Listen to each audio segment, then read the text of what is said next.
ઓમ હરય નમઃ. ઓમ નમઃ શિવાય. આવતા દિવસોમાં જે ગણપતિ ઉત્સવ, ગણપતિ સ્થાપનાનો દિવસ આવવાનો છે, આ દિવસ દરમિયાન આપણે સૌ આપણા ઘરે આપણા મહારાજજીને, ગુરુજીને, પંડિતજીને બોલાવી અને ગણપતિ સ્થાપના અને પૂજા કરીએ છીએ. ગણપતિ સ્થાપના અને પૂજા થઈ જાય પછી તમે તમારા રીતે ગણપતિ બાપાની આરતી, પૂજા, થાળ, સ્તુતિ, વંદના બધું આપ કરો છો. પ્રેમ ભાવ ભક્તિપૂર્વક કરવું જોઈએ. ગણપતિ બાપા આ પૂજા કરવાથી ખૂબ પ્રસન્ન થાય છે. ગણપતિ સ્થાપના થઈ જાય પછી આખા દિવસ દરમિયાન તમારે અમુક એવી સામગ્રી છે જે સામગ્રી અનુસાર ગણપતિ દાદાની પૂજા કરવી જોઈએ, એટલે કે અર્પણ કરવું જોઈએ.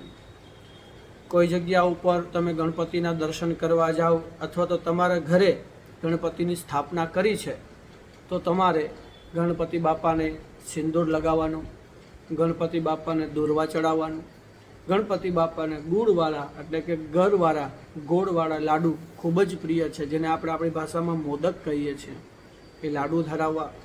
સમય અનુસાર લાડુ ન બન્યા હોય તો ગોળ અને ધાણા મિક્સ કરીને પણ આપ ભગવાનને ભોજન આપી શકો. જાંબુ ફળ અને બીલીપત્રનું ફળ, બેલ ફળ, એ પણ ગણપતિ બાપાને ખૂબ પ્રિય છે, આપ ધરાવી શકો છો. અને લાલ પુષ્પ, આટલી સામગ્રી ચડાવી અને ગણપતિ દાદાની પૂજા કરવી.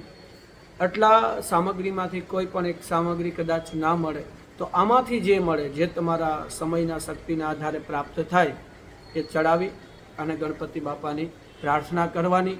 ગણપતિ બાપાના મૂર્તિની સામે ઊભું રહેવાનું અને ગણપતિ બાપાના જે નામ છે, જે નામ દ્વારા ગણપતિ બાપાની સ્તુતિ કરવામાં આવે.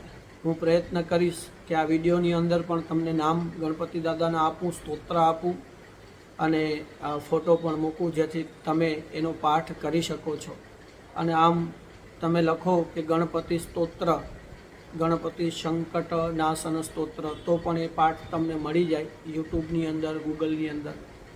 આ નારદ પુરાણની અંદર બતાવવામાં આવ્યું છે. ભગવાન સ્વયં નારદજીએ ભગવાન ગણપતિ દાદાની સ્તુતિ કરી છે. નારદ ઉવાચ પ્રણમ્યમ શિરસા દેવમ ગૌરીપુત્રમ વિનાયકમ ભક્તાવમ સુસ્મરે નિત્યમ આયુકામાર્ત સિદ્ધયે પ્રથમમ વક્રતુંડમ ચ એકદંતમ દ્વિતીયકમ તૃતીયમ કૃષ્ણપિંગાક્ષમ ગજવક્ત્રમ ચતુર્થકમ લંબોદરમ પંચમમ ચ ષષ્ઠમ વિકટમેવ ચ સપ્તમમ વિઘ્નરાજમ ચ ધૂમ્રવર્ણમ તથાષ્ટમમ નવમમ ભાલચંદ્રમ ચ દશમમ તુ વિનાયકમ એકાદશમ ગણપતિ દ્વાદશમ તુ ગજાનન દ્વાદશૈતાની નામાની ત્રિસંધ્યમ ય પઠન્નર ન ચ વિઘ્ન ભયમ તસ્ય સર્વસિદ્ધિકરમ પરમ વિદ્યાર્થી લભતે વિદ્યામ ધનાર્થી લભતે ધનમ પુત્રાર્થી લભતે પુત્રાન મોક્ષાર્થી લભતે ગતિમ જપેત ગણપતિ સ્તોત્ર ષડભિર્વાસે ફલમ લભેત સંવત્સરેણ સિદ્ધિમ ચ લભતે નાત્ર સંશયઃ અષ્ટેભ્યો બ્રાહ્મણેભ્યશ્ચ લિખિત્વા યઃ સમર્પયેત તસ્ય વિદ્યા ભવેત સર્વા ગણેશસ્ય પ્રસાદતઃ. જય ગજાનન, જય ગણપતિ. આ સ્તુતિ દ્વારા, આ પાઠ દ્વારા તમે ગણપતિ બાપાનું સ્મરણ કરી શકો છો. આ હું જે પાઠ બોલ્યો છું એ પાઠ તમને ન આવડે તો શ્રવણ કરો, સાંભળો.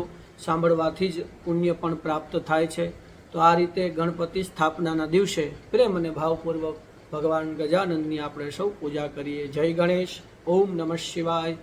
હરયે નમઃ.